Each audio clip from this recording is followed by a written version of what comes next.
I'm Jasmine, 28 years old, and I thought I'd finally earned my real place in this family. For 5 years since starting as a software engineer, I'd been the reliable fix for every money squeeze hospital stays, car breakdowns, house fixes. I stepped in every time, no questions asked. I figured that kind of support showed I was essential, truly part of the core. But during that vineyard tasting for my parents' anniversary, as the tension built around the table, Mom's words cut through like a hidden blade, exposing cracks I'd ignored for too long. It was the kind of moment where one sharp exchange can unravel years of unspoken truths, leaving everything in ruins. "You're not really family," Mom said. I replied, "Neither is your favorite son." The table erupted. Dad demanded, "What does that mean?" Game over. Before I unpack what went down that evening, I'd love to hear if you've faced a family revelation that shifted everything. Hit like if this resonates, subscribe for more unfiltered tales of turning points, and comment your location. Now let's step back to how it all led to that explosive night. Growing up in our California suburb brought its own challenges. As the third child, I poured everything into school to stand out. Jose was 3 years older, Mom's golden boy, who could do no wrong with his effortless charm and football stardom. Alexandra was 2 years older than me, often staying quiet during the family chaos, observing without much intervention. Timothy was 2 years younger, the easygoing one who slid through life on humor and minimal effort. The backyard gatherings highlighted it all. Dad grilling burgers while Mom fussed over Jose's achievements, praising his leadership on the team. I'd sit with my books, earning straight A's, and joining the debate club, hoping for the same glow in her eyes. But it was always, "Jose's so driven," or "Timothy's just a free spirit." Alexandra would catch my glance sometimes, her silence speaking volumes, but she never pushed back. I volunteered at the community center, tutored kids after school, all to prove I deserved that attention too. The financial hits came when I was 15. The 2008 recession slammed Dad's small business, hard construction jobs drying up overnight. I overheard Mom and Dad arguing over stacking bills at the kitchen table, their voices low but strained. Mom's worry lines deepened when she explained no vacation that summer, and Jose's college fund took a hit despite his partial scholarship. Timothy complained about hand-me-down clothes, but I saw the real stress. The late-night calculations, the skipped meals to stretch groceries. That's when it clicked for me. If I studied something practical like IT, I could build security for us all. Software made sense. It was logical, predictable, unlike the shifting favoritism at home. I took on part-time coding gigs in high school, saving for college while keeping my GPA perfect. The scholarship to UC felt like a win. Dad patting my back with genuine pride, Mom nodding but adding her usual caveats. Jasmine's dedicated, but she lacks Jose's natural charisma or Timothy's creativity. Even then, Alexandra's quiet support meant something. She'd slip me notes of encouragement during those long study nights. But the pattern stuck. Jose got the spotlight, Timothy, the leniency, and I, the expectation to perform. The recession lingered, forcing Dad to downsize his crew, Mom picking up extra shifts at her office job. I watched them sacrifice, vowing I'd end that cycle once I graduated. Those years shaped me, turning quiet resentment into determination.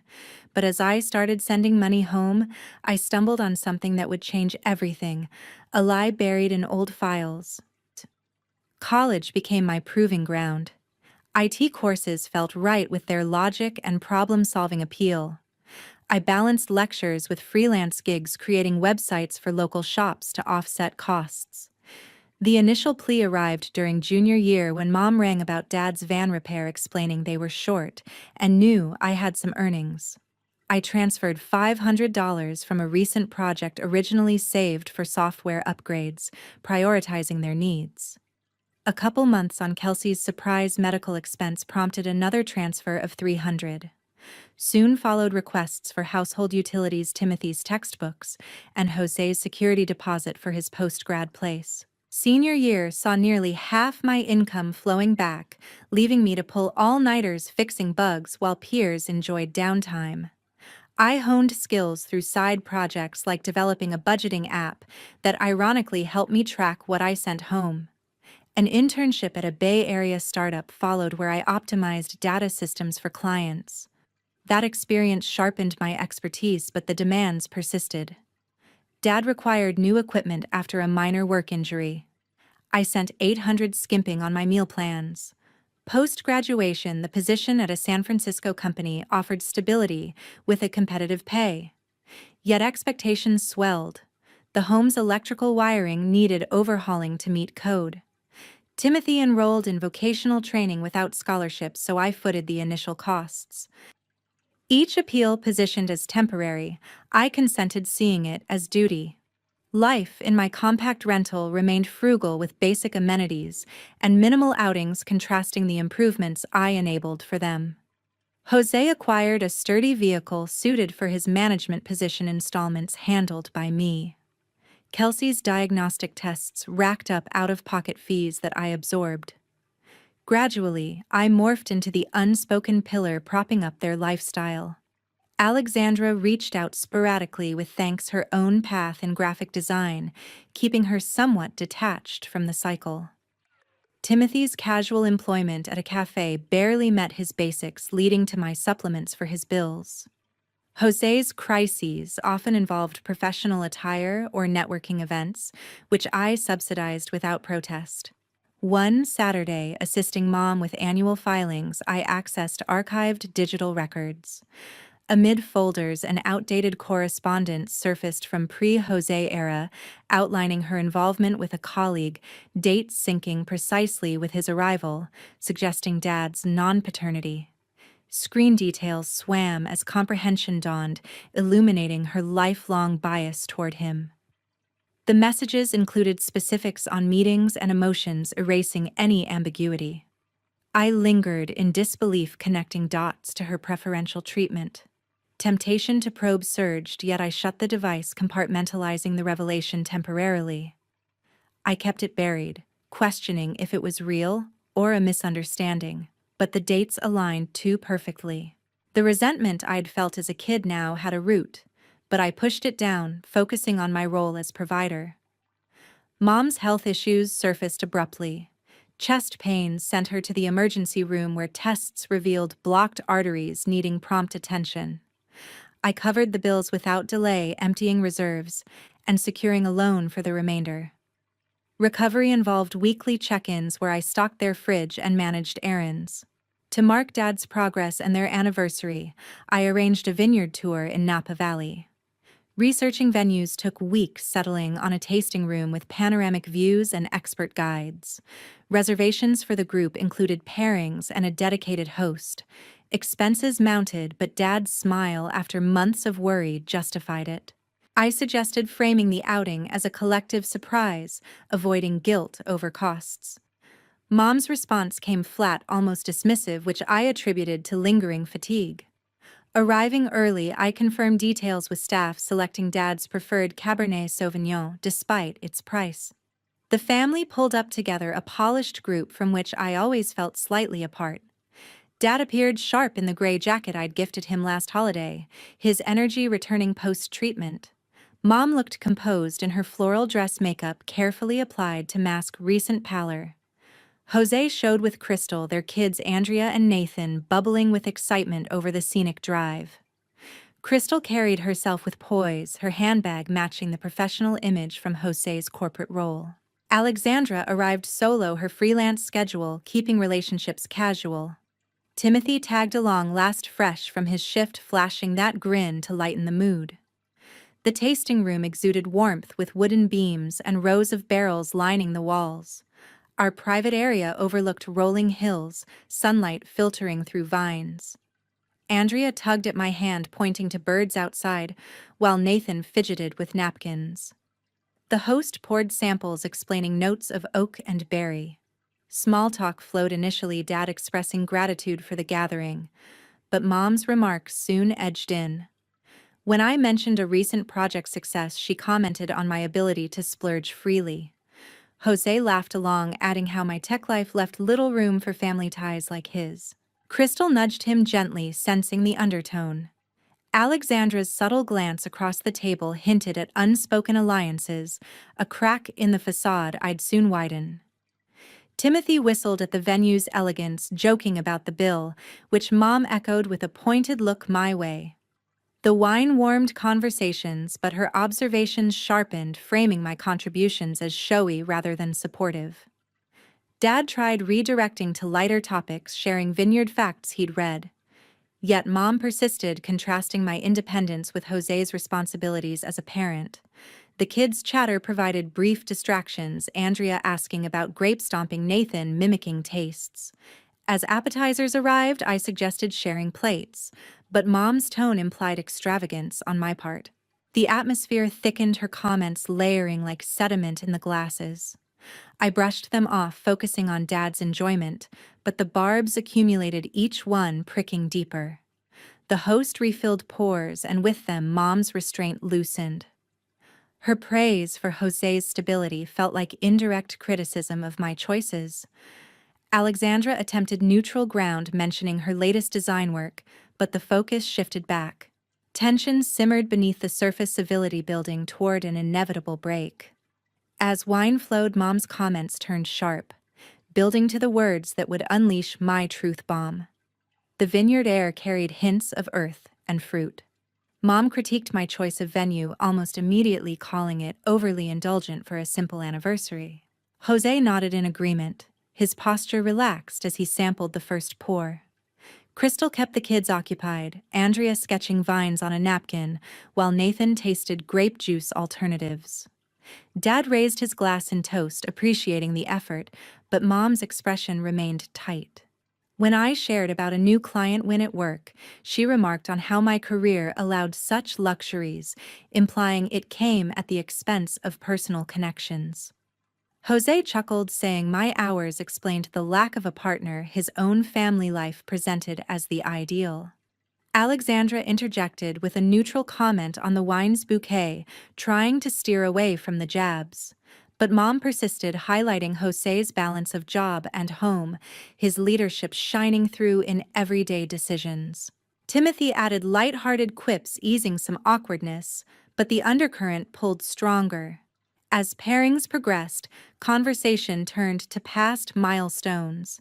Dad recalled Jose's wedding, Mom gushing over how it unified everyone. My attempts to contribute stories from college successes were met with faint smiles or redirection. Mom noted girls often complicate things differently, her tone laced with subtle dismissal.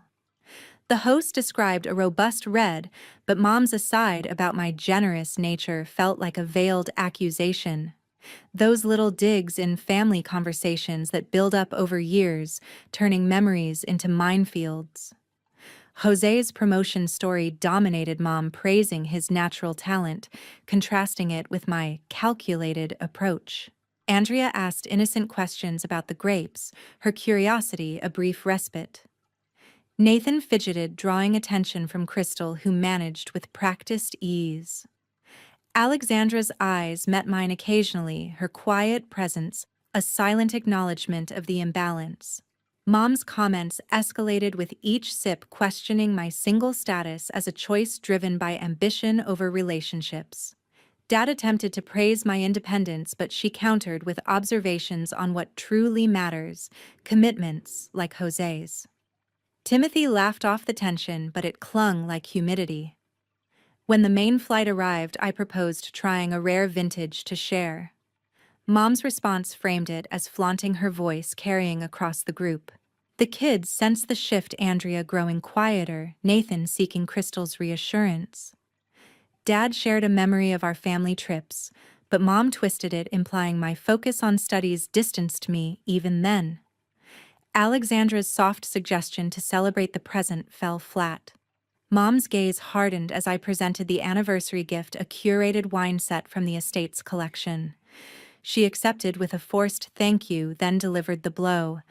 It's nice when you can afford to buy approval, But you're not really family in the way that counts. Her words hung heavy, the tasting room seeming smaller, every eye turning. Rage surged through me instantly. I locked eyes with Mom and said calmly, "Neither is your favorite son." The words landed like a grenade, silence exploding into chaos. Jose slammed his glass down, demanding what I meant. Dad's voice rose in confusion, repeating the question with growing alarm. Alexandra's face paled, her hand covering her mouth. Crystal pulled the kids closer, Andrea asking why everyone yelled, Nathan starting to cry. I pressed on, revealing the email's contents. Dates of meetings, names involved, all pointing to Jose's true paternity.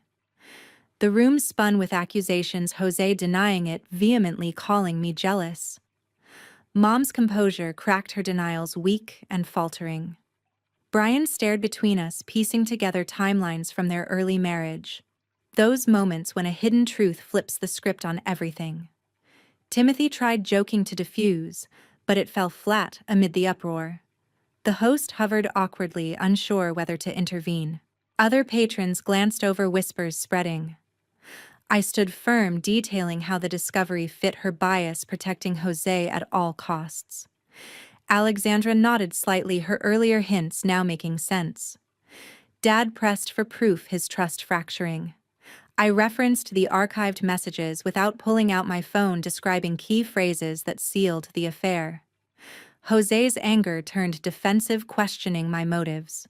Crystal comforted Nathan gently, her expression a mix of shock and sympathy. Andrea clung to her, eyes wide. The vineyard staff suggested moving outside, but the damage rooted us in place.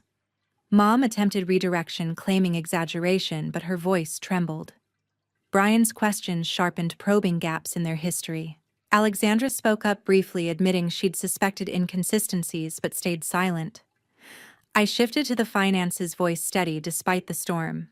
$18,000 for Mom's medical procedures, $12,000 toward the mortgage arrears, $8,000 for Jose's vehicle when his broke down, $6,000 covering Timothy's unfinished courses, $4,000 for the plumbing overhaul last spring.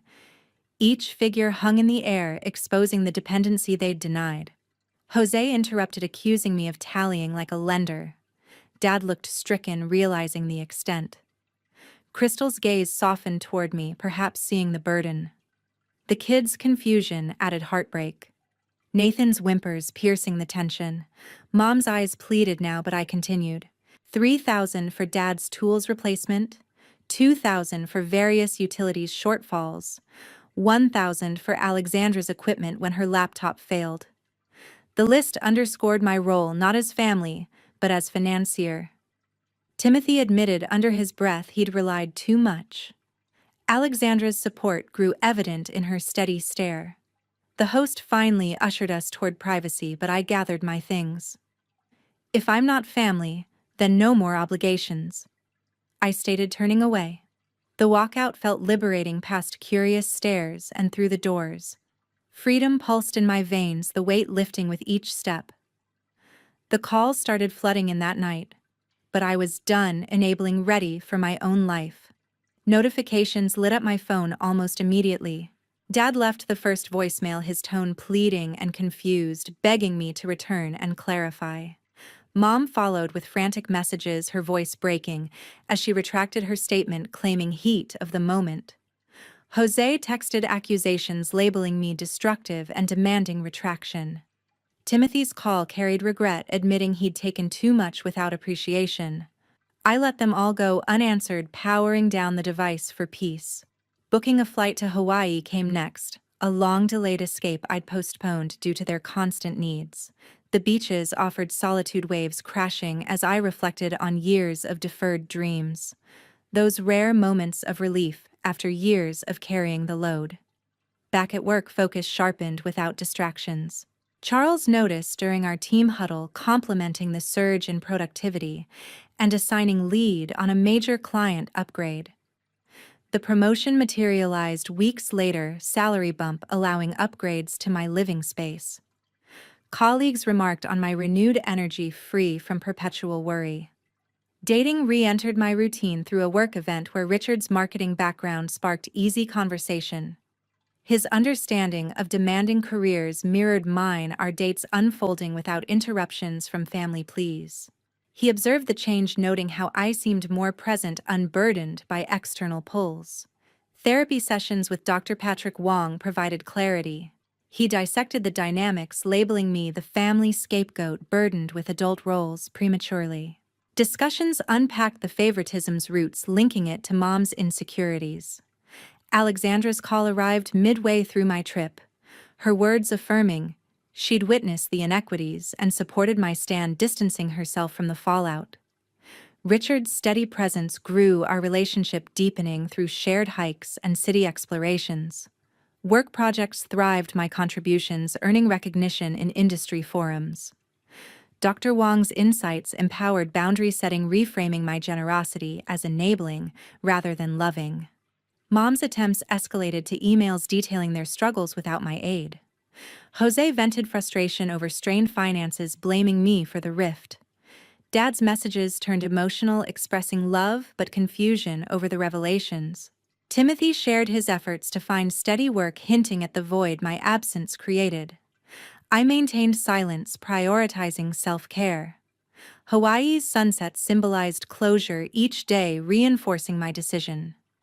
Charles's feedback during performance review highlighted the transformation, crediting it to balanced priorities. Richard's encouragement solidified our bond, free from inherited drama.